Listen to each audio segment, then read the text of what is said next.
Hi, you've reached What's on Scott's Mind, the first What's on Scott's Mind of August. And look at that today. Black shirt, but I actually shaved. And bum, ba-da-da, Designing AI Data Centers. Just got the books this morning. I'm glad I went out when I did because it was raining. Book would have gotten wet. Wet books, not my idea of fun. But anyway, so mote it be, right?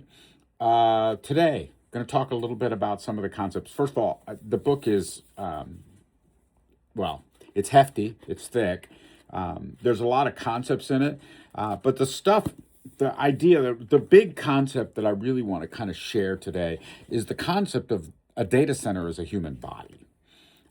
If you think about the human body, right, we have nervous system, we have brain, we have heart, we have lungs, we have blood, circulatory system, right? So you have inbound, outbound, right? All of those component pieces. And a data center is like that, right? And particularly an AI data center, right? You got the brain, that's the AI. You got the nervous system, which is the inbound and outbound network coming to the data center. You got the circulatory system that includes the water and power coming into the data center to power it.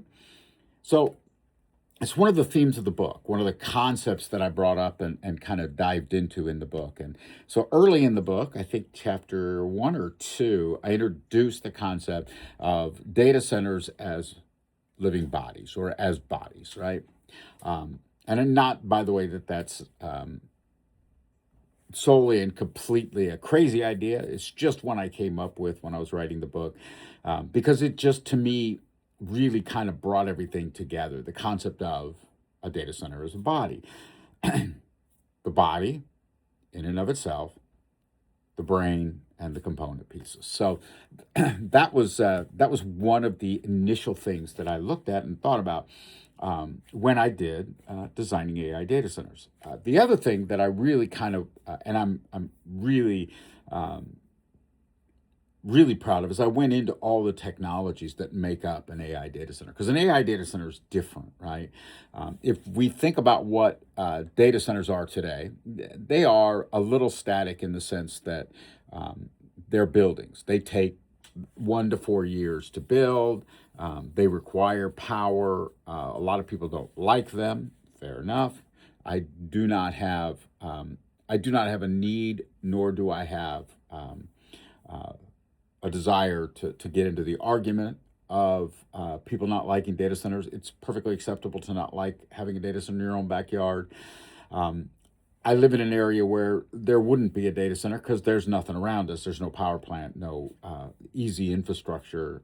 So there wouldn't be one. So it's easy for me to go, well, I'm not anti data center. I live in an area where it'd be hard to.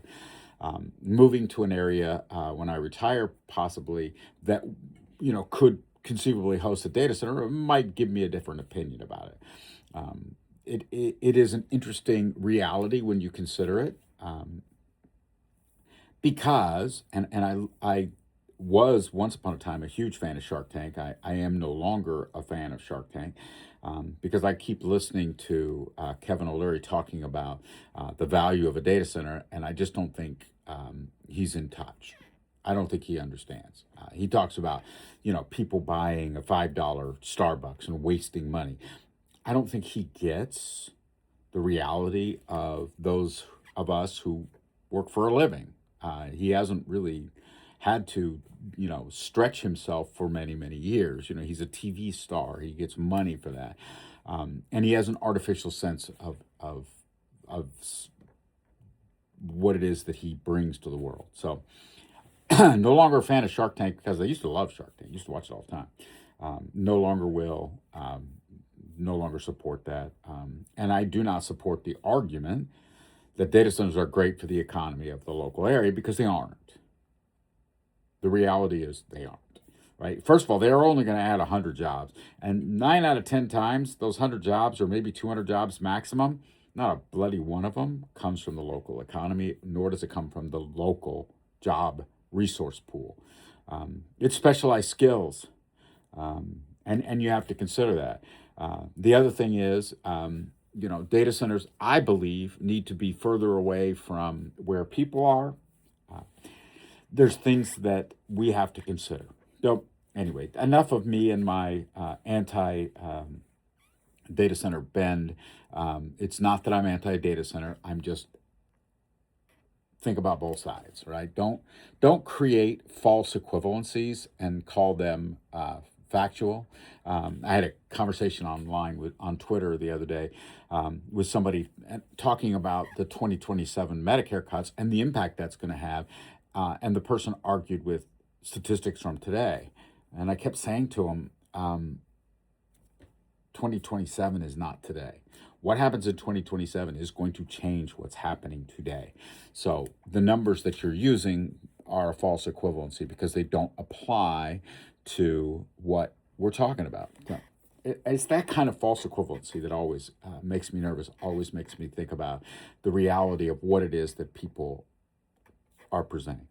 Anyway, so from a broad perspective, I'm not anti data center. I'm not pro data center. I see a lot of value in continuing to build data centers. I see a lot of value in doing some serious planning in where data centers go, what we do with data centers, and ultimately, in the end, what are the limits around data centers? We want to have data centers that are beneficial to everybody. That means the many. Sometimes, and we have to be fair about this, sometimes the few take a hit so that the many can get what they need. But we have to be very careful that we don't always take from the same few. Anyway, my name's Scott Anderson. Thank you for watching What's on Scott's Mind.